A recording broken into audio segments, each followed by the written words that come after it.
Welcome back. You can do compare and contrast with information that you get from ChatGPT.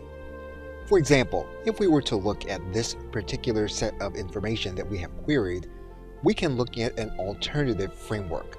One of the things you'll notice is that when we write in context with a previous framework, the chatbot will give us additional context to what we have asked, and we can continue with the process. You're going to notice that there is a lot of similarity between the queries that we have returned.